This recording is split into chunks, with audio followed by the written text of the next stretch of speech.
Welcome everyone to the 9th of 10 webinars on how to market your language and literacy program. I'm Sarah Eaton. We're going to spend the next half an hour or so together talking about marketing, and today's theme is all about effective follow-up. Just so you know, as well as with the other programs, this one's being recorded and I'll post it on YouTube and on the blog later for anybody who can't be here today or wants to watch the program afterwards. Over the past 8 weeks, we've covered everything from marketing strategies and plans to your unique selling proposition, tapping into the relationship aspect of marketing, and a number of other different topics here. And today's program is all about effective follow-up. It's the second last in our series of 10 webinars, and we'll talk about how to create systems for follow-up and the impact it can have on the marketing.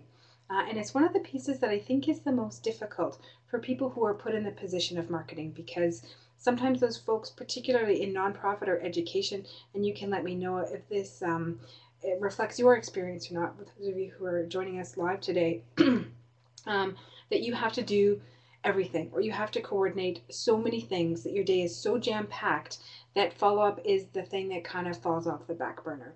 So while you're trying to work with, graphic designers or web designers or produce brochures or work with the people who produce brochures or get things through committee or get the necessary approvals that you need, that there's often so many things piling up and your work is complex because you're juggling so many different things that the follow-up is the one thing that, it's not sometimes urgent, or if it's not in your face, it often gets left off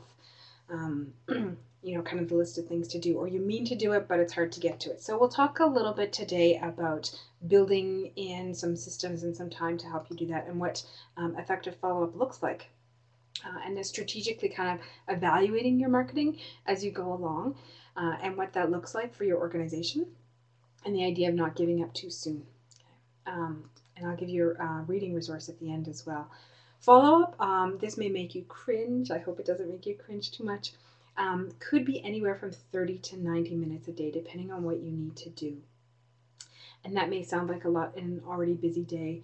One of the things I try and do is I'll try and get to my follow-up at a certain time in the day before I get too rushed. So, for example, I may start my day, I don't know, I'll often be in the office here at 7 or even 6:30, depending on the day.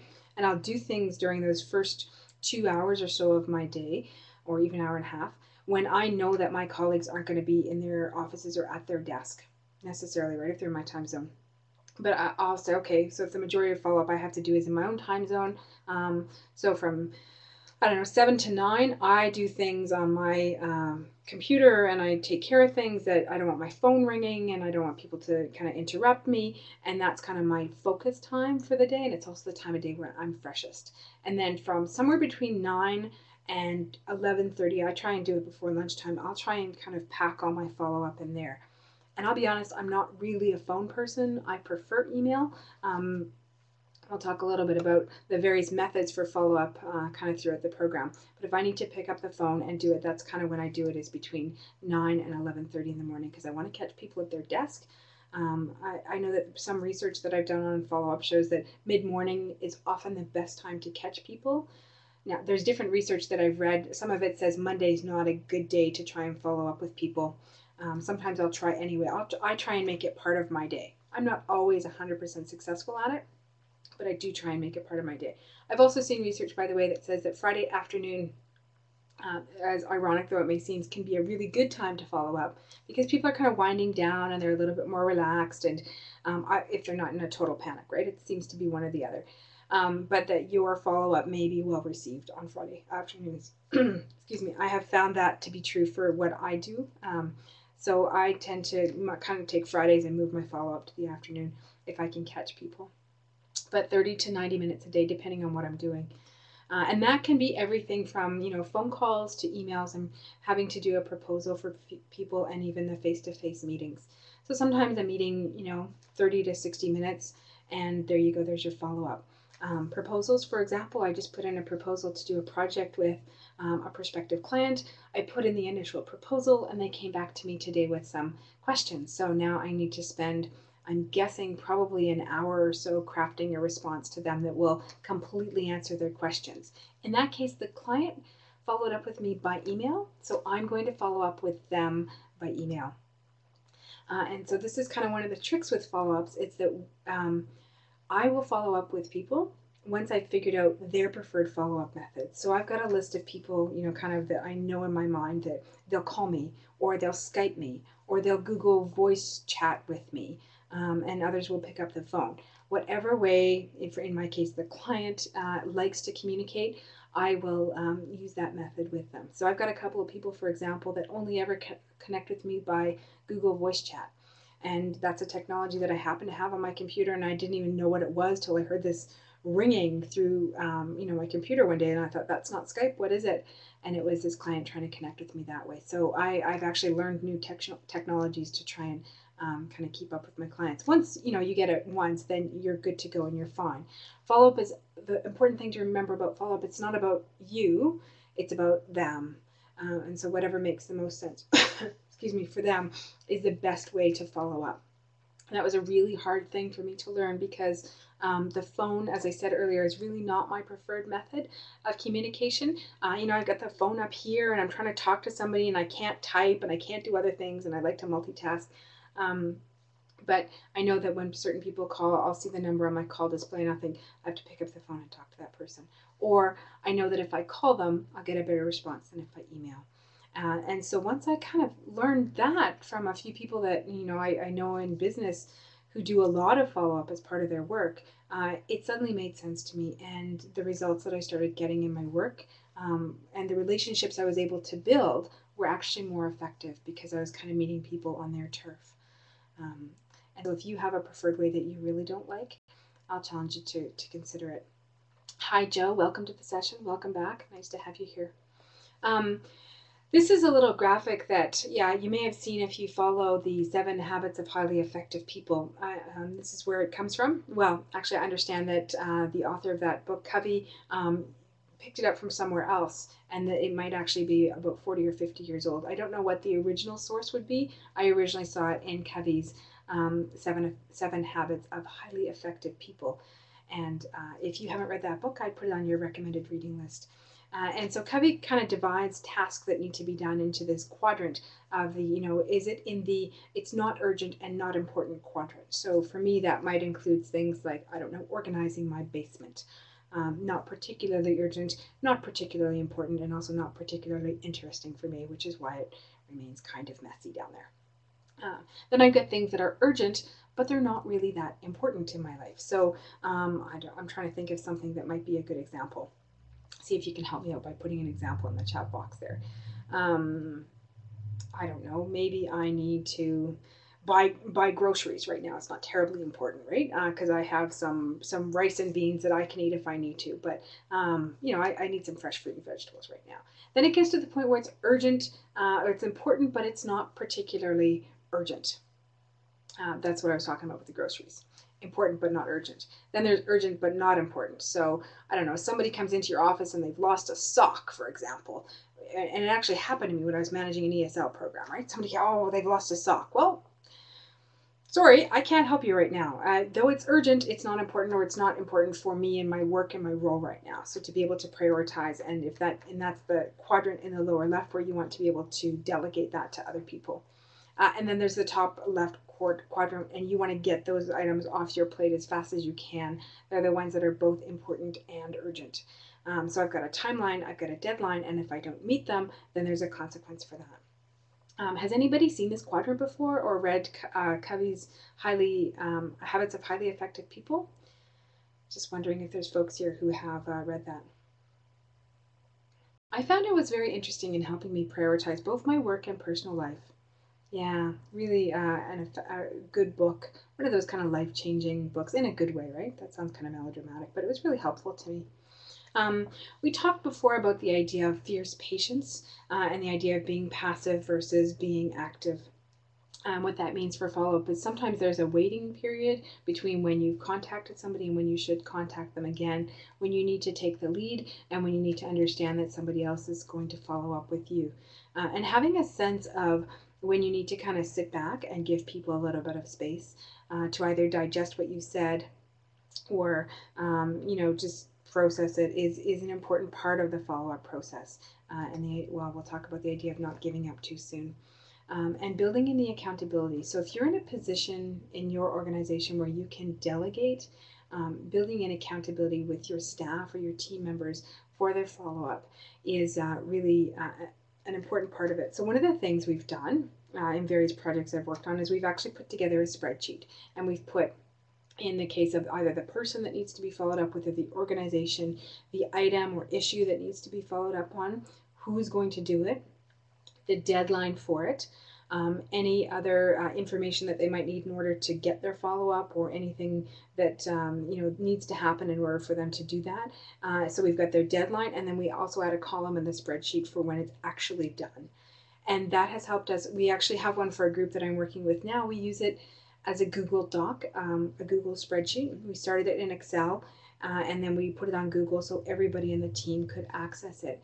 And that way it became a very effective way to follow up, because everybody could see who was in charge of the follow-up item, what it was, what needed to be done, what the deadline for it was, and when it actually got done. So we can start to track a little bit of are certain people doing things before they need to be done? Are some people consistently late with what they need, with what they've been asked to do? And if they are, what supports do we need to put in place to ensure that things are done in kind of a timely manner?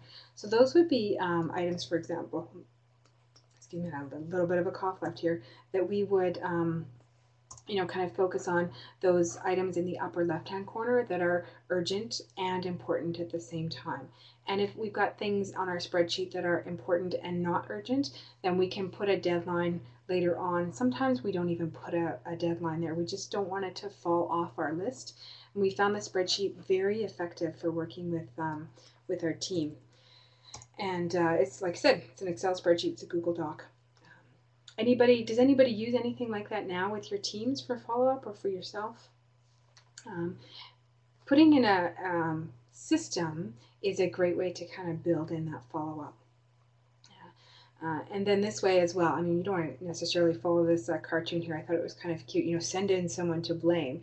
The idea of the spreadsheet is not to put blame on people, but quite the opposite, actually. It's to track our progress, because follow-up is one of those kind of elusive activities in business where you think, oh, I spend all this time doing it. What's the return on my time and on my investment? By building in the spreadsheet and tracking it, we can actually see over time how much we've accomplished and what are the issues that are not getting followed up on, and then we can ask ourselves why. Do we need more information? Is it so complex that one person can't follow up alone? Do we need to connect with other people outside of our organization to do it? There's Gareth, just stepped in the room. Hi Gareth, welcome to the session. Glad to have you back today. Thanks for being here with us. So, and in today's resources, I actually didn't put a copy of the spreadsheet there. So maybe what I'll do after the program is I'll strip all the information out of the spreadsheet that we're using, and I'll post it on the website afterwards so you can access it while it's there. It's been super effective in helping us as a group kind of work together. Because all of the ideas here you asked for them, they come from 101 Ways to Market Your Language program, and this one was idea number 96. So I'll actually kind of go and read you. The idea of creating an alumni network for your follow-up was to stay in touch with your former students, and creating a password protected area of your website to do that. And or you can make it public, but the idea is that you can build this alumni network, and you are following up then not with individuals but with groups of people to make it more effective, and they can stay in touch with each other. So we've had things on our members only area of the websites like what are people doing now, what are their jobs, who got married, who had children, updates about the program staff and the faculty, because we know that the students will get an emotional attachment. We hope it's a healthy emotional attachment, but nevertheless, they get attached to their teachers, right? So if the teachers end up leaving the school for some reason, then, who's moved on, say thanks, who's left on mat leave or retired, and who's new with the school, it kind of gives people a sense that they're still connected with you. And I see Frida said you connected with your alumni and it was a great idea. Can you tell us more about that? I'd love to hear what's working for you. Yeah. And the students will want to stay in touch with each other and connect with each other, right? And I think a website is a way to do it. A Facebook page is another way to do that. And I know some schools, there's one school in Canada, I worked with them to set up their Facebook page. They're called English Encounters.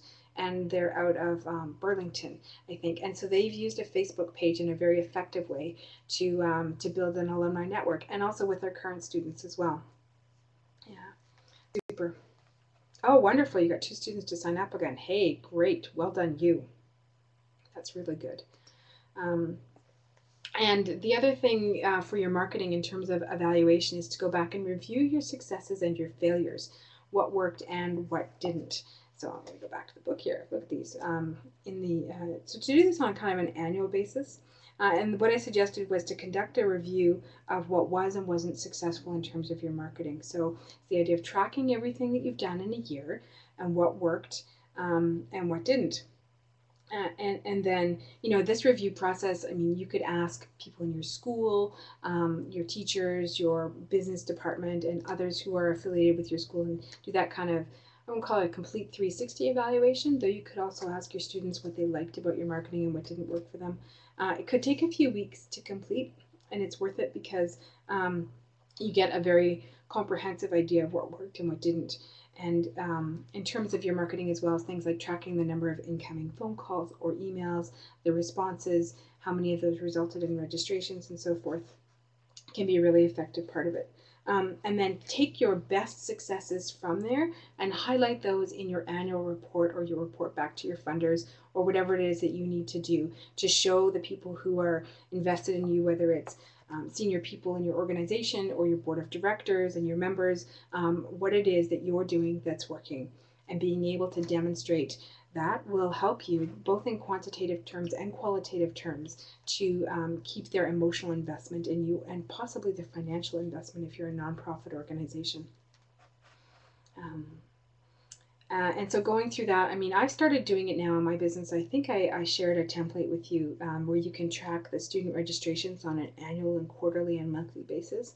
And I started doing that with my own work as well. Excuse me, a little bit of a cough up there. And I found it hugely useful. So I actually have something posted on a magnet board behind my computer. You can't see it, I can, but it kind of shows me, okay, what have I done?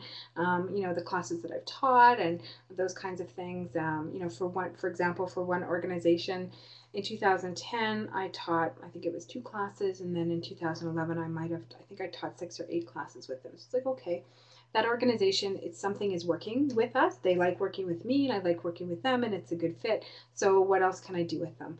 And for your students as well, how many students are signing up again? So Frida could track that. How many new students do you have? And to be able to track those. Tracking is important. And tracking is a huge piece of the follow-up, right? So there's the follow-up with the individuals, follow-up on your own work that you're doing within your program, and then demonstrating those results in businesses and love numbers, nonprofits love numbers, and the more that you can kind of say, okay, well, we've had an increase of this to this, an increase in the number of students, an increase in the number of people who are registering again, all of those increases are worth celebrating, tracking, and documenting for your future success. And then as well, reviewing your own marketing activities and what has worked for you and what didn't. So, as you review your year and your enrollments, have a look at your data and did you reach your goals? At the very beginning of our 10-week program, we talked about setting goals and setting realistic goals. So, for example, things like increasing overall registrations in your program by 10%. Again, you need to define for your program what counts as a registration for you. So is that a student or is that a registration? Knowing that one student may register in more than one program. So once you've defined what's working for you, then go back and kind of track after a year what worked, and did you meet your goals or did you surpass your goals? Were your goals realistic? And if you had, a goal of increasing your enrollment by 5% and you actually made 10% of an increase, hey, that was great, worked for you, hey, kudos. And if it didn't, why didn't it? And be aware as well. I mean, I've been able to track this in research as well. And if you need any research to ever back up an annual report on this, let me know and I can provide it for you. Sometimes when there's a decrease in registrations, it can actually have nothing to do with your marketing activities. You can have the greatest marketing activities in the world, but if there's something beyond your control, it may affect your registrations in a dramatic and drastic way that you'll need to take into account when you're reporting back to your stakeholders or funders. For example, a number of years ago in Canada, I'm just trying to remember the exact year, I think it was, oh goodness, early 2000s, mid 2000s, we had the SARS scare in Canada. And when SARS hit Canada, ESL enrollments plummeted. There was nothing anybody could do about it, and particularly from Asian countries. Students who had come from Korea and Japan, which were considered lucrative markets for ESL schools here, suddenly had almost no registrations or zero registrations in their programs from students from those countries. Why? Because of the SARS scare. For example, where I live in Calgary, it's an almost 4-hour plane ride to Toronto, where the SARS scare was sort of the most prevalent and prominent. But that didn't seem to matter to parents, from other countries who were suddenly scared to send their children to a country where that was happening. So one of the things I've been able to track through my research is the effect that global events can have on the registrations in a local program. And so if something's happening, then you need to take into account, it might not just be your marketing activities, but also track what world events or local events that actually made it to the news. So for example, SARS made it to the international news, and the World Health Organization was actually recommending that people not travel to Canada, anywhere in Canada, even though, for example, in Calgary and BC, to the west of where I live, SARS was just not an issue. It just didn't happen. But once you get organizations like the WHO saying, oh, we're recommending that nobody travel to Canada, well, of course, international registrations and students are just gone. So take those things into account when you're preparing your annual evaluations of your activities. And particularly if you need to justify a drop in enrollment to funders or other stakeholders in your organization, make them aware that this is a reality and it's completely outside of your control. And again, happy to give you some research on that if you need anything. With the idea of going back to the fierce patience idea and the caring for your students and sending them a happy birthday card. I can't remember if we talked about that in our previous webinar or not, but the idea of it's also a way of following up with people, right? Every year you're sending them a personal message like, hey, we still remember you. Okay. And then we have the idea of building the commitment with people over time. You are dedicated to this relationship and you're going to keep following up with them. Okay. We talked a little bit about the fierce patience idea. And the idea of not giving up too soon. So one of the things that I mentioned in here was the idea of being a drip. And I don't mean that by,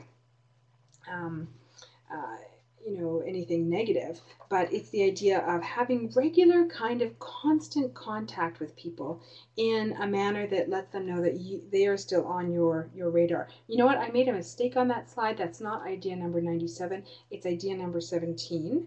So I'm just going to go and check it here. I realized that was wrong on the slide the moment that I saw it. Now, back when I wrote this book in 2005, I had found some research that said that for people to see an advertisement, for it to be effective, that the advertisement had to be seen by the person 7 times minimum in order for them to even pay attention. Well, since then, new research has emerged to say it's actually more like 20 to 25 times. And they're not calling them, contact with an advertisement. They're calling them touches now.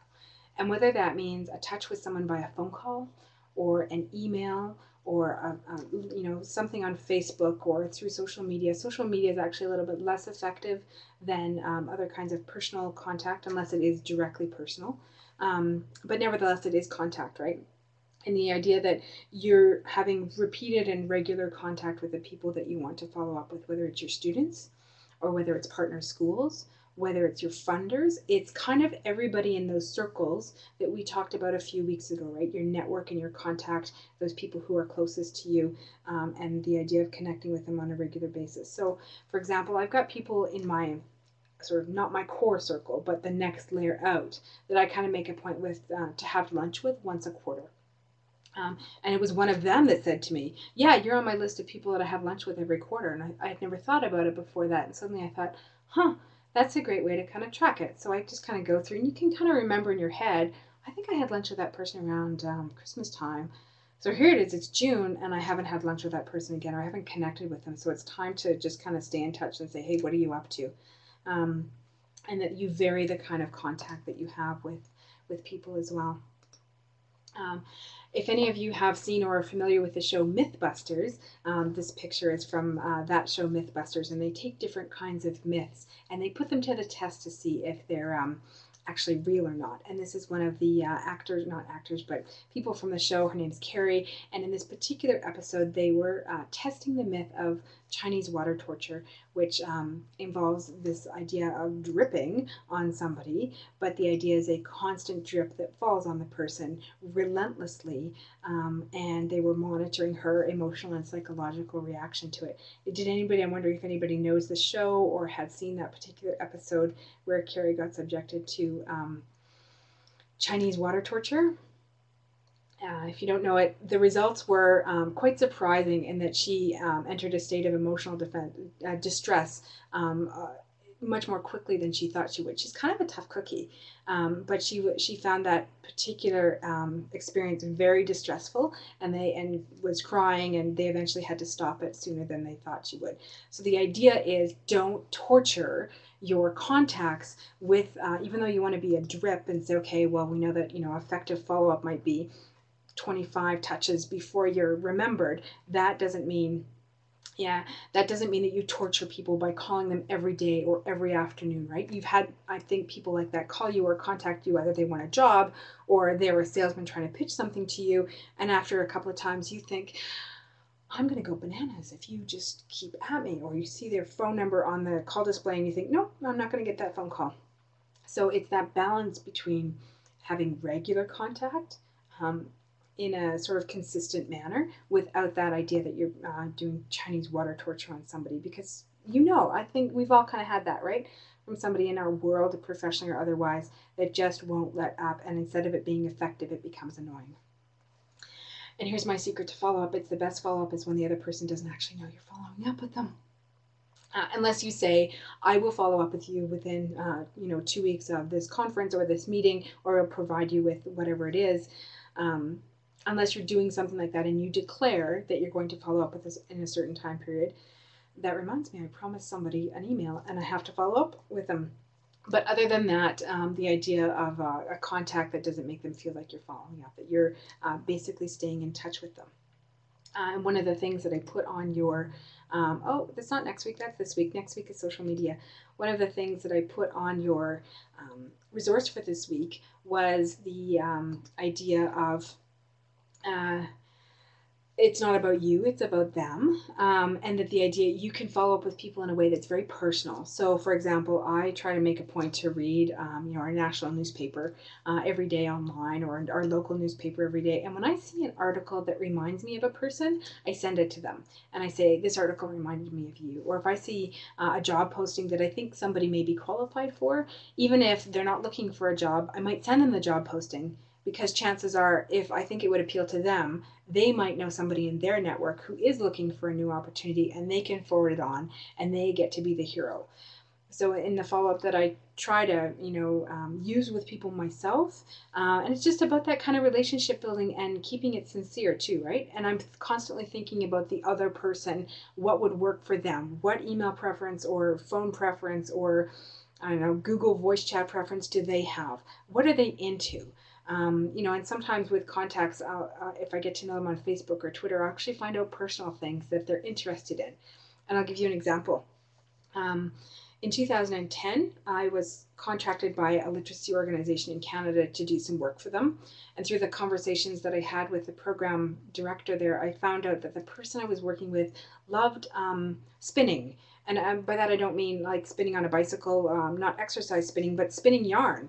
And I thought, oh, okay, that's interesting. And it's a really unique thing to be into, right? It so happened that I had another friend in Nova Scotia who was also into spinning yarn and sells her yarn on this website called Etsy, which is for arts and crafts and unique things. So I put the two of them in touch and said, you both have this really interesting kind of uncommon thing in my world in common. So I'd love to introduce you to, and maybe you can connect about this thing. Well, it turns out, excuse me, they're both into education. They both love spinning. And now they're more active on Facebook with each other than I'm active on Facebook with either of them. So to be able to put people in touch in a way that matters to them and be a connector and provide them with information that matters to them, not irrelevant stuff like those people that you know them again, right? They're either salespeople or they're, I don't know what they are, but they'll just throw articles your way or things. And you think this is not relevant.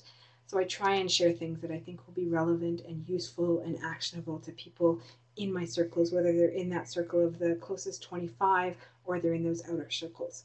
What I'm hoping for at this point is that you're getting a sense that each of the 9 sessions that we've put together are all actually interrelated, and the follow-up is the kind of the ongoing piece that we use as part of our professional practice and try and work it into what we're doing. So that kind of wraps up today's program. It does wrap up today's program. So I wanted to open the floor to any questions or comments that you might have before we wrap things up. I guess I could also ask, what are you doing now that works for you in terms of your follow-up? Do you have tips to share with the others who are here or who might watch the program? I'd love to get your feedback. I see that Joe is typing, so I'll give him a second to finish his.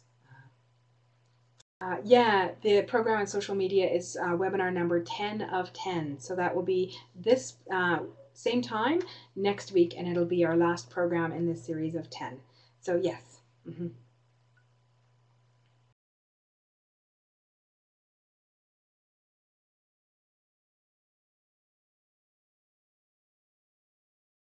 Yeah, that one was the one topic that I didn't cover in 101 Ways because at the time, it was 2005, Facebook hadn't even been invented yet, right? So yeah, there's kind of a bunch of things that I've learned since then, and then doing the research that I did in grad school from 2009 to 2005 and onwards about social media that I'll share with you. Oh, and the other thing before I let you go was I promised you a reading resource in our program today, and I didn't hold it up for you to see. If you haven't picked up this book already, it's Guerrilla Marketing for Nonprofits, particularly if you work in a literacy program or another nonprofit type program. This book I found invaluable for kind of getting a handle on nonprofit marketing and what it means. And even if you're in a revenue generating education program, the principles and tactics that the Adkins and Levinson and Conrad talk about, Levinson, Adkins, and Forbes, that they talk about in this book are very useful, very practical. And if there was one book that I would recommend, that your team read, well, I mean, other than mine, of course, but it's a joke, would be this one. Really great read, super practical ideas. Yeah. Okay, it looks like I don't see any more questions here in the chat box, so I'll wrap things up. I'll say thanks for being here today, and we'll see you next week for the last of the 10 programs, and that one will be on social media. Thanks for joining us, everyone. Bye for now.